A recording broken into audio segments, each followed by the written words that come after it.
Bonjour, je suis Béatrice du blog béatrice-petitdemange.com. Je suis donc coach pour les dirigeants de centres de bien-être épuisés et fatigués et qui veulent augmenter leur chiffre d'affaires en redéfinissant leur leadership. Et vous avez un cadeau, un bonus, vous trouverez le lien dans la description. Et c'est les trois clés donc pour redéfinir votre leadership et faire croître forcément votre chiffre d'affaires. Et aujourd'hui, je vais vous présenter Anne Guillaume, qui est une des collaboratrices du livre Impacté au féminin. Nous sommes 17 entrepreneurs femmes qui, dans notre vulnérabilité, nous avons écrit chacune notre chapitre. Et donc, je suis en train de faire des interviews à chacune d'elles. Et aujourd'hui, c'est Anne qui va nous parler d'elle, de son expérience à l'écriture de ce best-seller.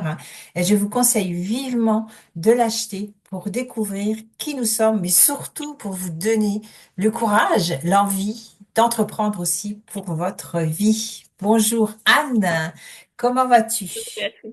Mais je vais très bien, ça me fait plaisir d'être en ligne avec toi. Ok, alors on va commencer tout de suite par la première question que je pose un peu à tout le monde. C'est qu'est-ce que t'as apporté l'écriture du livre? Est-ce que ça a été un challenge? Est-ce que ça a été facile pour toi? Ça dépend parce qu'on est toutes différentes. Voilà, j'aimerais que tu nous partages un peu ton expérience de l'écriture du livre. Écoute, j'ai vu la proposition de Biba Pedron et je me suis dit, bah tiens, avec ce genre de personne dynamique et décidée, si je m'engage, je vais être obligée d'aller au bout parce que une des difficultés que je rencontre, moi je déteste me publier. Ça a été pour moi vraiment un défi d'oser le faire. Une fois que je m'étais engagée, je me suis dit, bon bah c'est parti, donc j'ai continué.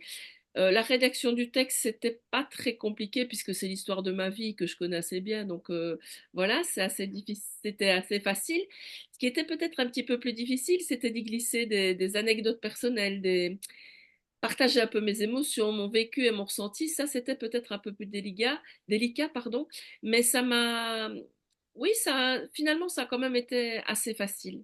L'autre chose que j'ai trouvé assez chouette, ben, c'était de faire partie de cette aventure collective et de vous rencontrer, puisqu'on a eu l'occasion d'avoir plusieurs réunions de préparation en ligne, mais aussi de vous rencontrer physiquement pour la soirée de lancement à Paris et d'écouter ben, ces histoires de femmes qui sont toutes complètement différentes et qui pourtant partagent quand même une même énergie, ben, celle d'aller de l'avant et de trouver un chemin qui leur corresponde et qui leur permette de s'épanouir dans leur vie. Oui, c'est vrai, ça a été très enrichissant aussi pour moi. C'est tout à fait vrai. J'en ferais, tu vois, tout de suite. Moi, je réécrirais un livre collaboratif rien que pour ça, quoi. Voilà. Donc, c'est vrai. Qu'est-ce que tu conseilles, disons, aux femmes aujourd'hui qui veulent commencer à entreprendre hein, ou une nouvelle activité? Est-ce que tu as un conseil ou des conseils à donner? Alors j'en aurais deux. Le premier, ça serait de prendre le temps de bien définir ce qu'elles veulent vraiment, parce que entreprendre, c'est pas seulement juste un métier, mais c'est aussi tout ce qui va avec, c'est-à-dire l'organisation personnelle et professionnelle, ça bouleverse beaucoup de choses dans une vie. Et donc, voir si la famille, l'entourage peut être un support, parce que si en plus des difficultés qu'on a à se lancer, hein, il faut pas être, se voiler la face, c'est quand même pas toujours facile de commencer un nouveau business. Il faut quand même se faire entourer, non seulement par des amis, mais si on peut faire partie d'un réseau, comme on fait partie d'un réseau, nous, le réseau impacté au féminin, ben, ça aide je dirais, à se sentir plus confiante, à trouver les réponses aux questions on peut avoir, etc. L'autre conseil que je donnerais, c'est aussi de prendre le temps de sécuriser au niveau financier parce que ça ne démarre pas sur les chapeaux de roue du premier coup. On ne fait pas les 15 ou 20 000 ou 50 000 euros que tout le monde préconise sur le net. Donc peut-être se dire, bah, je mets un petit peu à distance, je prends le temps de bien réfléchir, structurer mon projet, ou je prends un temps partiel qui assure la base du quotidien et qui me permet par ailleurs de développer mon business, celui qui me tient à cœur, en parallèle, pour avancer en sécurité. J'aimerais aussi savoir quel a été dans ta vie professionnelle là maintenant, peut-être aussi dans ta vie personnelle, quel a été l'impact d'écrire ce chapitre dans ce livre? Est-ce que tu as déjà, par exemple, aussi des clients qui ont lu ce chapitre? Hein? Alors, je n'ai pas encore reçu les clients, mais j'ai deux, trois personnes qui m'ont contacté en disant, bah, écoutez, j'ai lu le livre et particulièrement votre chapitre. Ils ont téléchargé l'e-book que je propose, qui est donc un carnet de réflexion sur le fait de devenir entrepreneur, est-ce que c'est fait pour moi ou pas?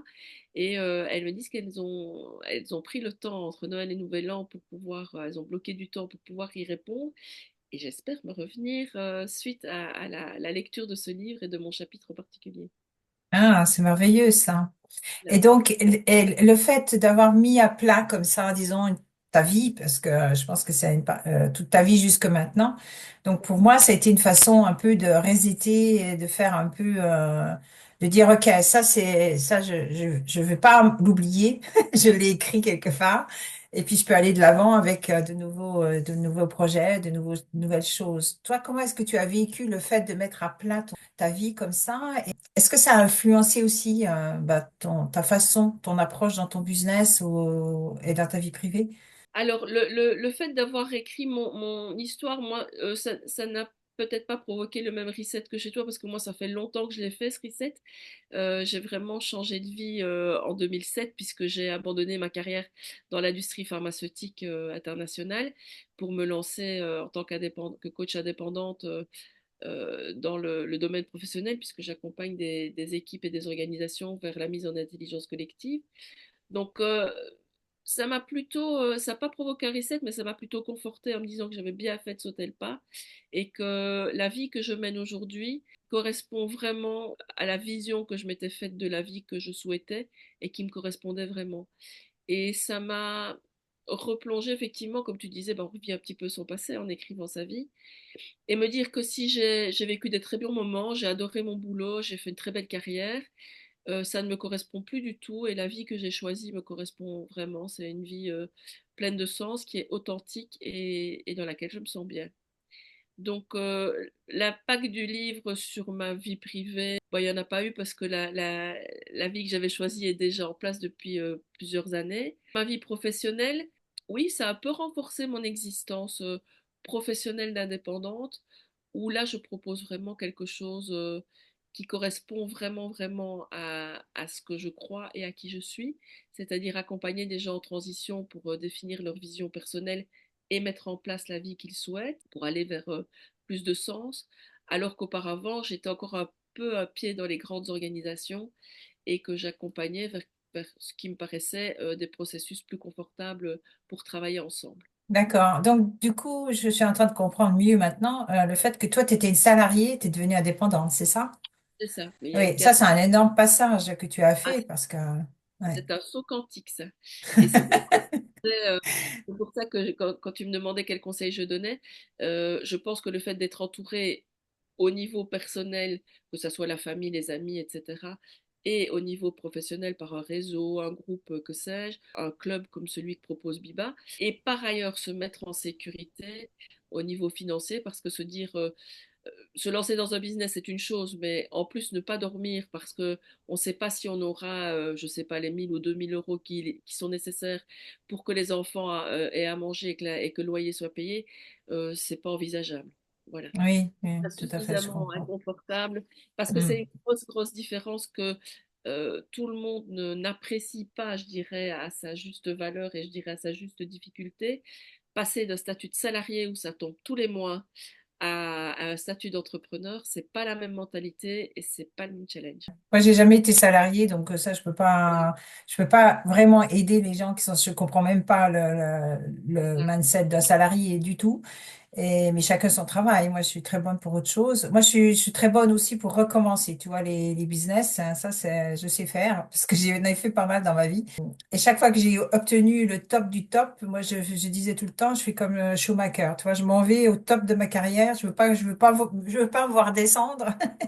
Mais c'est Ouais. vrai aussi qu'il faut avoir de l'enthousiasme et pour être entrepreneur, surtout. Pour être salarié, j'imagine aussi. Il faut toujours être enthousiaste pour sa vie en général, mais peut-être plus en tant qu'entrepreneur parce que Voilà, mais je pense que comme salarié, enfin moi c'est ce qui m'est arrivé, hein. J'ai fait plein de choses et c'était une vie qui me correspondait tout à fait, j'étais vraiment épanouie jusqu'au jour où je me suis rendu compte que les valeurs des entreprises pour lesquelles je travaillais avec beaucoup de bonheur, beaucoup de plaisir, ces valeurs ne correspondaient plus à mes valeurs. Et là, ça n'était plus possible. Ben, Donc, c'est très courageux de ta part, hein, c'est admirable même, parce que c'est vraiment, tu as raison hein, de dire que c'est un saut quantique quand on voit ah oui, oui. arriver tous les mois le salaire et puis tout d'un coup, ben, il y en a plus. Et surtout Ouais, avec un gros comme on salaire. dit, ouais, ah oui, tant de chapeaux, hein, vraiment, c'est vrai. Oui, et c'est une autre vie parce que je dirais, comme dans beaucoup de grandes entreprises, on est aussi reconnu par son statut qui se traduit par le salaire, la voiture, le titre sur la carte de visite, etc. Et tout ça disparaît. La carte de crédit de l'entreprise, voilà, tous les signes extérieurs de richesse, dont on se rend compte au fur et à mesure que finalement, ben, ça ne sert pas à grand-chose. Mais les abandonner. Ce qui était difficile, c'est que pendant ma formation de coaching, j'ai continué à travailler dans ce milieu-là, puisque c'était mon métier, mais comme indépendante pour pouvoir financer ma formation. J'avais plus le même statut, évidemment. Et continuer à évoluer dans le même milieu qui te juge avec les mêmes critères extérieurs de richesse alors que tu ne les as plus, ça, c'est pas confortable non plus. Donc, il faut être armé pour faire ce genre de choses. C'est un Très chemin. intéressant, ouais, très intéressant ce que tu es en train de dévoiler là, parce que tu vois, ça c'est vachement important ce que tu es en train de dire. Et je pense que ça va aider beaucoup de monde d'avoir le courage de faire ça et peut-être le fait d'avoir été coaché en même temps, ça t'a aidé dans le passage parce que ça c'est la preuve qu'il faut se faire accompagner quand on fait des changements aussi énormes, quoi. Je pense que si je n'avais pas été accompagnée, je n'aurais pas agi de la même façon et je ne pense pas que je me serais lancée. Euh, Mm. Parce que je sentais à l'intérieur de moi que j'étais plus en accord avec la vie que je menais, même si elle était très très confortable, hein. Par contre, se dire, bah voilà, je suis au bord d'une falaise et puis bah, lance-toi et tu vas apprendre à voler. Oui, ok, ben on peut le dire, hein, il y a plein de dessins comme ça, mais quand on est au bord de la falaise, il faut quand même se jeter, quoi. Et donc avoir des parachutes ou des profs à côté de toi pour te soutenir, te guider, dire si, il y a des chemins, il faut les trouver, c'est pas super confortable, mais c'est quand même beaucoup plus confortable que tout seul. Donc, disons que la vie authentique que tu vis maintenant, elle est bien méritée, quelque part. Et c'est, je dirais, ça qui m'a donné aussi l'envie d'accompagner les gens pour trouver Mm. exactement cette vie authentique et donner du sens à sa vie. Parce qu'aussi, bah, voilà, toi et moi, je pense qu'on a fait plein de choses dans notre vie, mais forcément, il y en a moins de vogue derrière et qu'on se rend compte que bah, il faut la vivre pleinement chaque jour, que le temps passe vite et qu'il vaut mieux avoir des remords que des regrets. C'est ce qu'on dit, non? Oui, j'ai une notion du temps un peu différente, mais ce que j'aimerais dire aussi, c'est que dans ma vie, moi j'ai eu la chance, même si ça a été dur, hein, il y a des moments c'était vraiment très dur, toujours essayer de faire ce que mon âme, mon profond, disons, voulait faire. Rester en contact avec elle, c'est vraiment pas facile. Il y a des fois, il y a le mental qui part à droite à gauche, mais disons, je suis toujours revenue quand même sur la route. Donc ça, je dois dire honneur vraiment à mes choix. Et puis c'est vrai, je veux pas dire il faut pas se lancer parce que c'est pas facile. De toute manière, je pense aussi il faut faire aussi comment le bilan un peu de comment on est physiquement, de notre point de santé, de notre mental et tout ça, parce que ça aussi c'est le fruit de nos choix. Et quand on reste authentique comme ça, quand on arrive à rester dans l'authenticité, eh ben on a plus de chances d'être en bonne santé et d'être aussi mental et physique, hein, parce que ça va avec de Bah, conséquences. les signaux du corps sont là pour te dire que tu n'es pas sur le bon chemin, quoi. Et ça n'est pas toujours facile à percevoir, à écouter, en prendre conscience, c'est un pas qui n'est pas toujours facile parce que les circonstances font qu'on est dans un schéma de fonctionnement, on répond à des injonctions familiales, il Mm. faut l'entreprise, il faut être ingénieur ou militaire ou que sais-je, parce que dans notre famille ça a toujours été comme ça, ou la vie fait qu'on a deux gosses à élever et qu'on n'a pas le choix. Et donc on peut faire le gros dos pendant un certain temps. Il faut quand même toujours être un peu en contact avec son âme pour y aller de plus en plus parce qu'un jour ça va vous rattraper. Je suis tout Être, à fait d'accord avec toi, ouais, tout à fait. être Moi, ça m'a rattrapé il y a quelques années, donc j'ai été obligée de. Et je voudrais rajouter à propos du corps, parce que l'année dernière, j'ai eu un gros problème enfin un gros problème. J'ai eu un mal de dos que j'avais jamais eu, qui a disparu petit à petit toute cette année et a complètement disparu depuis que je suis revenue en France. Donc ça, c'est un message, quoi. Ça veut dire, OK, je suis au bon endroit.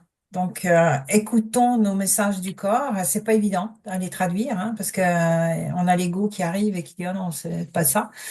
Mais bon, on apprend. Chacun a ses techniques en plus. J'imagine que tu as les tiennes aussi. Donc, Oui, de toute façon, et je ne détiens pas la vérité, je n'ai pas de baguette magique non plus. mm, Ce que je veux dire, c'est que bah, voilà, comme beaucoup de gens, bah, j'ai appris des choses et j'ai des techniques et des schémas qui me permettent de décrypter certaines choses, mais surtout j'ai mon expérience personnelle et ce que je ressens c'est ça. quand j'écoute la personne qui me parle. C'est ça, c'est ça. Donc, bah, choisissez Anne, si elle vous plaît, comme je pourrais dire.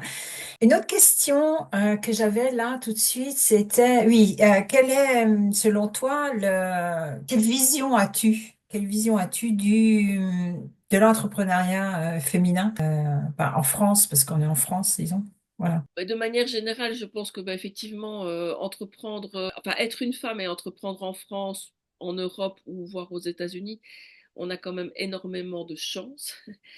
Pensons à toutes celles qui ne peuvent même pas chanter ou se parler entre elles, à quelques milliers de kilomètres de chez nous. Donc ça, c'est déjà une chance. Je pense que c'est quand même beaucoup plus facile que ça ne l'a été pour les générations précédentes. C'est beaucoup plus accepté, beaucoup mieux mis en valeur dans la société. Ce que je dirais, c'est que j'ai toujours eu beaucoup de chance. J'ai pas eu de difficulté, que ça soit comme salariée à faire ma carrière ou comme indépendante. J'ai pas eu de difficulté parce que j'étais une femme. Je crois, beaucoup de chance à ce niveau-là. Je dirais quand même qu'il me semble que les femmes abordent le monde des affaires de manière un peu différente. Bien sûr, il faut que ça tourne. Une entreprise est faite pour durer, donc il faut faire du chiffre d'affaires, etc.